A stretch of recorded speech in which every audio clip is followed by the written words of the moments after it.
नमस्कार. आज आपण बघणार आहोत 22 फेब्रुवारी 2026 चालू घडामोडीवरील महत्त्वाचे प्रश्न.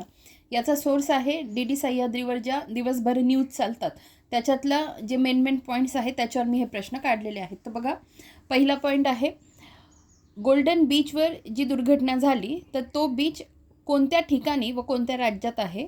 तर चेन्नईमध्ये, म्हणजे चेन्नई ठिकाणी तामिळनाडू राज्यात. ठीक आहे. पुढचा प्रश्न, प्रोजेक्ट अमृतचा चौथा टप्पा देशभर 1500 ठिकाणी राबविण्यात येत आहे, ज्यामध्ये जलस्रोत स्वच्छ करण्यात येत आहेत. तर तो कोणाच्या वतीने आणि कोणाच्या प्रेरणेतून राबविण्यात येत आहे? तर संत निरंकारी मिशन यांच्या वतीने बाबा हरदेव सिंहजी महाराज यांच्या प्रेरणेतून. पुढे बघा, जागतिक कृषी कृत्रिम बुद्धिमत्ता परिषद आणि गुंतवणूकदार शिखर संमेलन कोठे आयोजित करण्यात आले? तर मुंबई या ठिकाणी. पुढे बघा,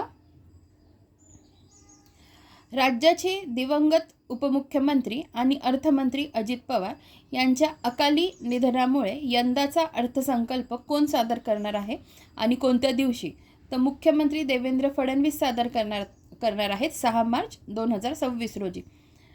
धर्मवीर आनंद दिघे जीवनगौरव पुरस्काराने कोणाला सन्मानित करण्यात आले? तर अभिनेते जितेंद्र यांना सन्मानित करण्यात आले. पुढे बघा, उपराष्ट्रपती CP राधाकृष्णन यांच्या हस्ते कोणत्या पुस्तकाचे उद्घाटन करण्यात आले? तर त्या पुस्तकाचं नाव आहे Atal Bihari Vajpayee the eternal statesman. ठीक आहे, Atal Bihari Vajpayee the eternal statement असं ते पुस्तक आहे. आणि हे जे आहे हे सगळे प्रश्न मी यूट्यूबच्या कम्युनिटी पोस्टला पण काल रात्रीच मध्यरात्री अपलोड केलेले आहे आणि टेलिग्रामला सुद्धा अपलोड केलेले आहे. एकाक्षी MPSC नावाचं टेलिग्राम चॅनल आहे, त्याच्यावर मी हे सगळे प्रश्न अपलोड केलेले आहेत. धन्यवाद.